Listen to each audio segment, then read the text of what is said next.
Hello, this is Dr. Christy Patton-Lukes, a chemical engineering professor at Missouri S&T.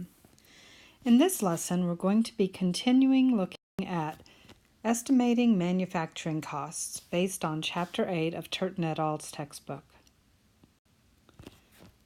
We've developed formulas for estimating the total manufacturing cost, either with or without depreciation. And these are the formulas from the previous lesson. What we want to look at and focus on in this lesson is how do we estimate the cost of operating labor. There's a method outlined in the textbook where they have you look at your process flow diagram and count how many of these processing steps involve solids or particulates and how many are just simply for fluids. And then, based on that, you can estimate the number of people you need to have on shift at any point in time to operate the plant. Now, processing steps are the major pieces of equipment that are going to require some control, some operator attention periodically. So things like a compressor or a heat exchanger where you're wanting to maintain certain pressures or temperatures. A reactor where you're wanting to maintain operating conditions and guarantee a certain product output. Mixers, phase separators, all those things will require attention of an operator. But other things really occasionally may need some attention, but so little that we don't need to schedule for this. And those would be things such as pumps, valves, and tanks. Now you can estimate the number of operators per shift using the formula in the book, and there's a different formula depending on whether or not the number of steps with particulates is less than or equal to 2 or greater than 2. The formulas are a little bit different. I have a problem with using this in classes because students are not very good at understanding whether or not a step is going to involve solids or particulates or whether it's significant enough to count it. And so I find that a lot of mistakes get made using this method. So there is another method. This is the Ulrich method, and it is much more direct. You just simply find the type of equipment in the list, and then over here you find a multiplier. And most of the time it's a number like multiply by 0.5 for every water demineralizer, or I guess that's 0.25. Some of them have a range. And if there's a range, you may know that it's something where, oh, this crusher mill or grinder is the type of material where I need to really keep an eye on it because the material could get jammed in there, or because I've got to make sure that there's not an accumulation of dust that might explode later, things like that. You can choose a value here. You might choose just right down the middle if you know nothing, or if you know, high, low, you could choose appropriately. Now, these values are based on 2003 productivity levels. It's not going to be all that different today.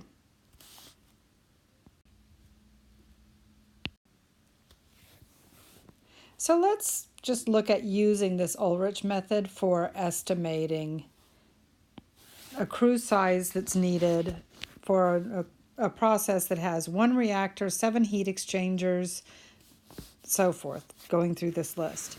And so from the previous slide, we're going to look up the number of operators per unit per shift. And for reactors, it's 0.25. For a heat exchanger, 0.05. Centrifugal separators and filters, 0.1. A pressure vessel, none. Towers, including the pumps and exchangers for those, 0.25. Storage vessels, none. Cooling towers, 0.5. And mechanical refrigeration, 0.25.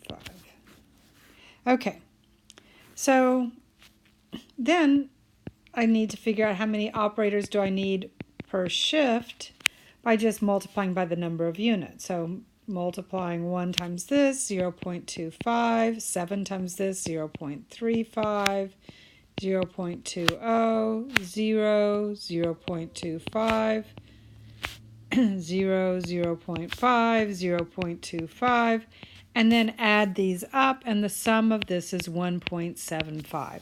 So I need approximately 1.75 operators per shift. Unit.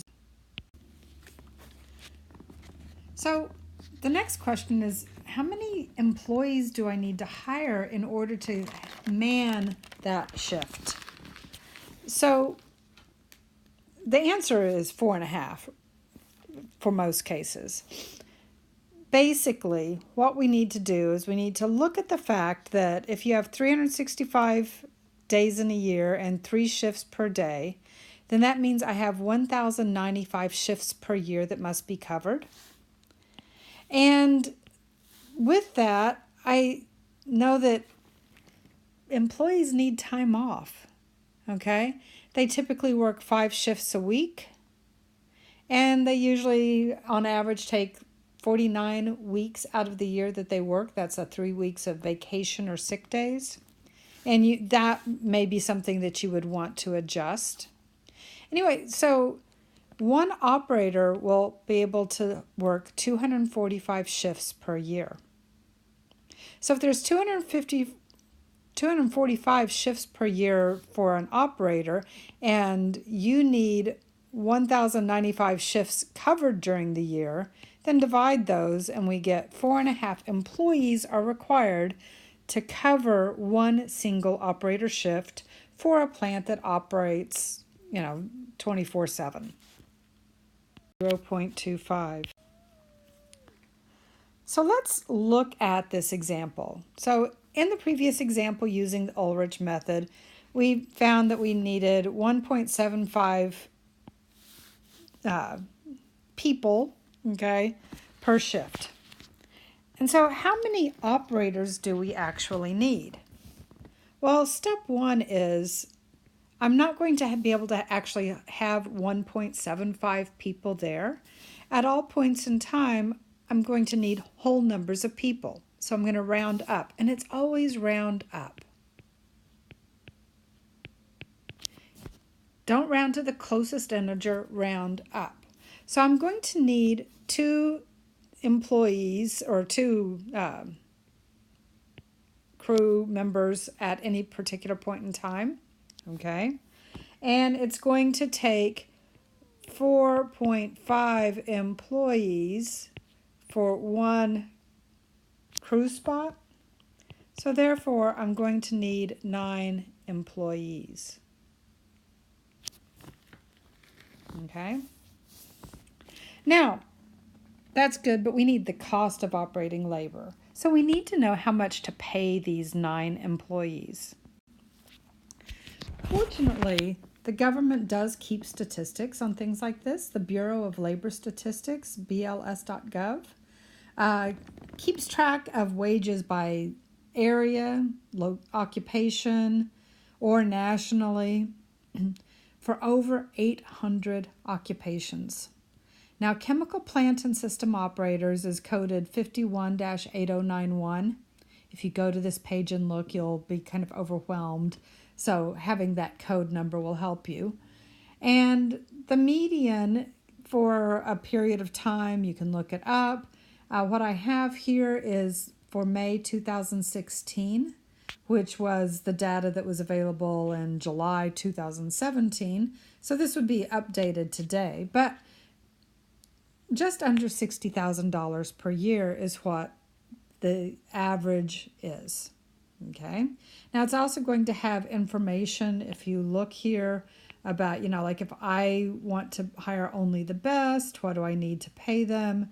If I'm willing to go cheap because I don't care if they keep quitting on me, I could pay less. You know what the market will bear in your area. So I can use this number, therefore, to come up with what is the cost. So I have 9 employees, and each one is going to demand a salary of $59,920 per year per employee. And so therefore, I need to have budgeted $539,280, or I would say that the operating labor cost will be $540,000. So this concludes our lesson on operating labor cost estimation. We're going to next go to looking at utilities and waste treatment costs. Thank you very much for your time.